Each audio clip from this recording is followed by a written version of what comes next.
Finally, we gotta have like a dark horse candidate, you know, like a real game changer, and that is, of course, Mike Lindell. Hello, Mike.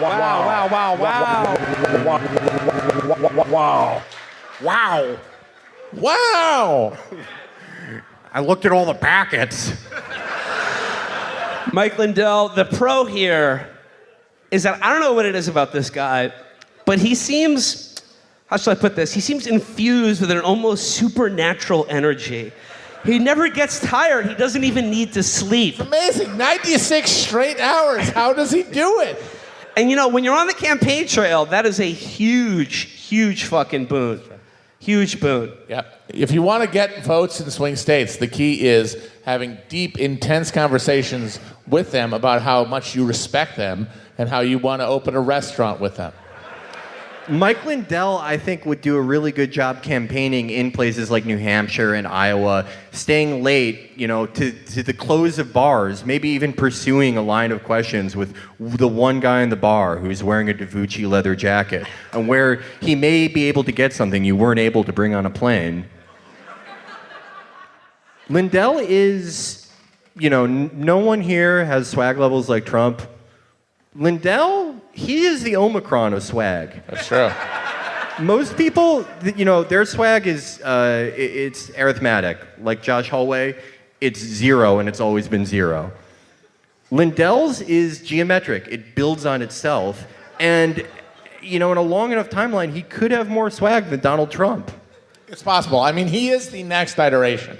Like, he's not a East Coast real estate freak. He is a Midwest manufacturing Christian who smoked so much crack that it made him see God. Like, that is the American experience.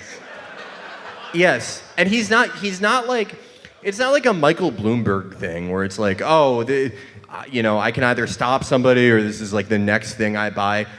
Michael Bloomberg, if Michael Bloomberg thought an election was stolen, he wouldn't be like, oh no, I need to be the guy who's on TV for 5 days straight. Yeah. He would farm that out to anyone else. Any other rich guy is farming that job out. Yep. Lindell, no, I'm building a studio in my house. And I'm making the most breathless, like, contentless movie of all time. He is like, if you were going to plot it out logically, he would be the next step. Because, like, Trump is like a businessman, you know, and he represents, like, success, you know, like apolitical success.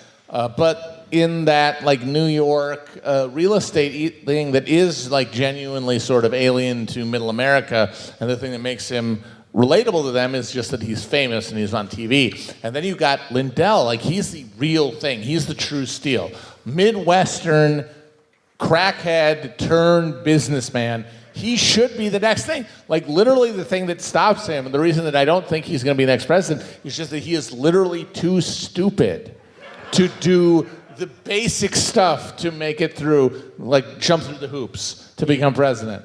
Yeah, no, the thing that gives him swag is also his Achilles heel. Yes. His stupidity and his cocaine addiction. Yeah. Well, which brings us to the weakness, the con for Mike Lindell, which is, in addition to having to overcome literally millions of Venezuelan data packets, when you're on the road, and, like, you know, we can confirm this for ourselves. When you're on the road, it's really hard to, like, have a guy in every state in the country.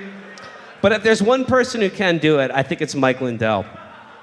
He might build a network similar to O'Bungler's Organizing for America of, you know, organizers in 50 states who can really find what he's looking for.